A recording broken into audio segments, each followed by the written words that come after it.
Maintenant, on va voir la nature du porteur de charge dans les conducteurs métalliques et dans les solutions électrolytiques. Les conducteurs métalliques, par exemple, les fils conducteurs, ce sont les fils de connexion qu'on utilise dans les TP, dans le laboratoire de physique par exemple. Alors, les porteurs de charge dans un fil conducteur.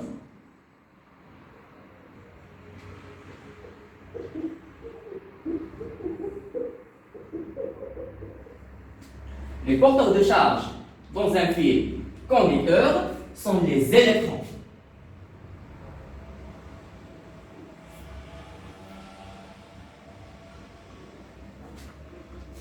Et bien sûr, le courant électrique continu circule dans le sens contraire du sens du déplacement des électrons. Dans les solutions électrolytiques, c'est quoi une solution électrolytique? Une solution électrolytique, c'est une solution qui contient des ions. Par exemple, on prend le cas le plus simple, c'est la dissociation de NaCl, le sel de cuisine, le NaCl, chlorure de sodium dans l'eau. Donc la dissolution de NaCl en présence de l'eau, ou bien dans l'eau, donne Na plus Cl moins. Donc on met cette solution électrolytique dans un électrolyseur. Le symbole de l'électrolyseur, c'est deux barres parallèles qui représentent les deux électrodes, l'électrode liée à la borne positive du générateur et l'électrode liée à la borne négative. Donc, on prend le circuit simple suivant, un générateur de courant continu, la borne positive et la borne négative, un électrolyseur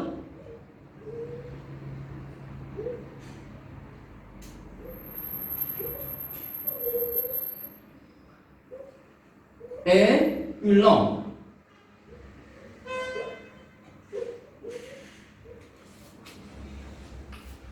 Donc, on met la solution électrolytique de NaCl, c'est Na plus Cl moins, dans l'électrolyseur.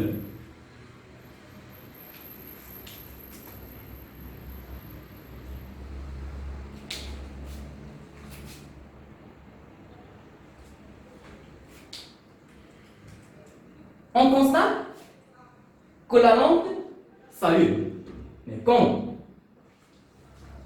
Alors, on a déjà dit que deux particules chargées de même signe se repoussent. Donc, il existe une force de répulsion entre les deux charges.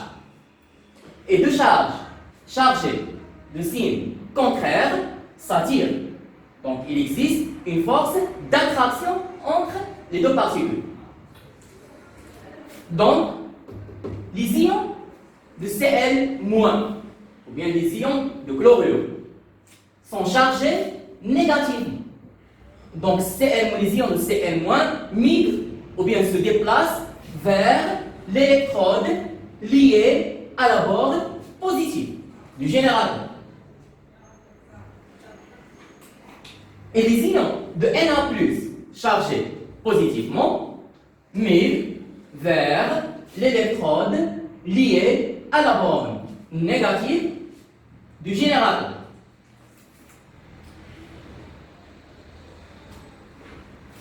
Donc, dans les solutions électrolytiques, le courant électrique continu est dû à quoi? Il est dû au déplacement des ions. Il est dû au déplacement des ions. Le sens conventionnel du courant électrique, on a déjà dit que le courant électrique continu circule de la borne positive vers la borne négative à l'extérieur du générateur. Donc, I circule de la borne positive vers la borne négative à l'extérieur du générateur. Très bien. Dans les fils de connexion, ou bien dans les fils métalliques, le courant électrique continu, c'est le déplacement des électrons. Elle circule dans le sens contraire du sens du déplacement des électrons.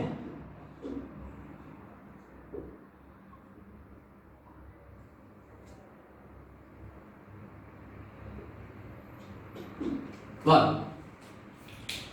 Et dans les solutions électrolytiques, le courant électrique I se déplace dans le même sens de déplacement des cations et dans le sens contraire de déplacement des anions. Très bien. Dans la quatrième partie, on va voir comment déterminer l'intensité du courant électrique I. Donc, le courant électrique I égale la quantité de charge grand U qui traverse la section d'un fil conducteur, par exemple, pendant une durée delta T. Donc, on écrit I égale Q sur delta T.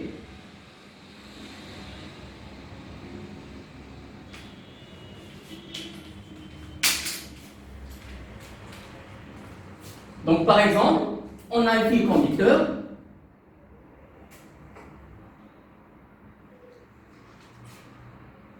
si on coupe ce fil, la section du fil conducteur est sous la forme d'un disque. Très bien. Donc, I, c'est le nombre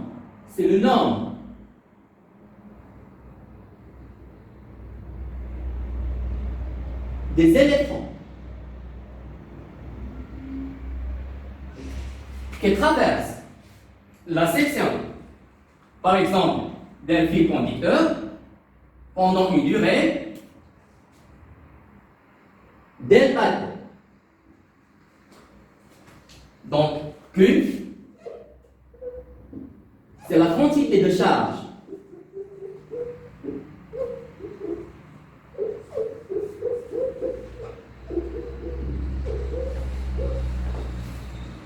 delta T, c'est la durée. Et I, c'est le courant, ou bien l'intensité du courant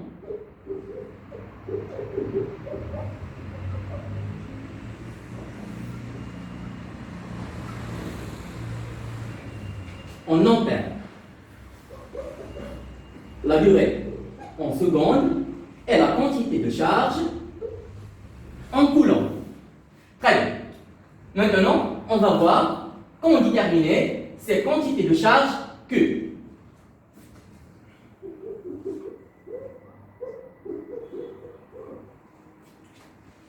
Dans les fils métalliques, dans les conducteurs ou bien les fils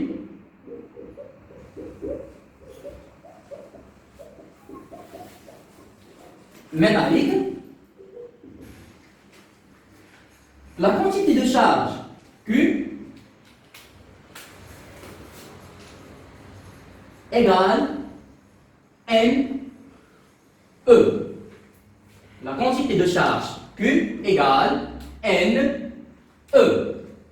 Avec N, c'est le nombre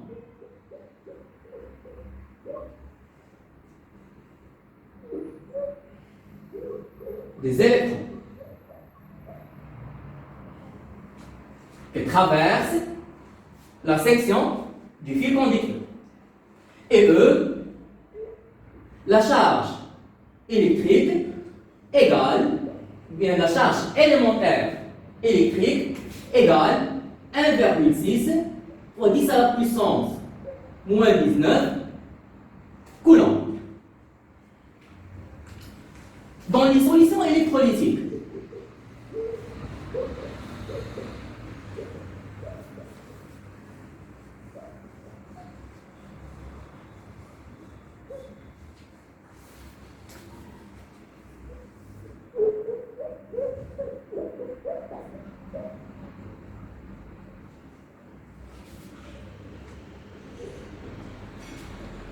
la quantité de charge qui traverse la section, ou bien la quantité de charge Q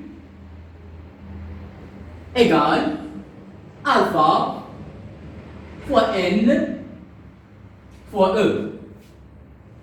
Avec E, c'est la charge élémentaire qui est toujours égale 1,66 à la puissance moins 19 coulombs. N, c'est le nombre des ions, et alpha, c'est la charge portée par chaque ion. Alpha, c'est la charge portée par chaque ion. Par exemple, dans ce cas, alpha égale à 1, car on a Na. Na plus, c'est N moins, c'est plus 1. La charge portée par les ions égale 1 dans notre exemple. Merci, j'espère que vous avez bien compris et à très bientôt.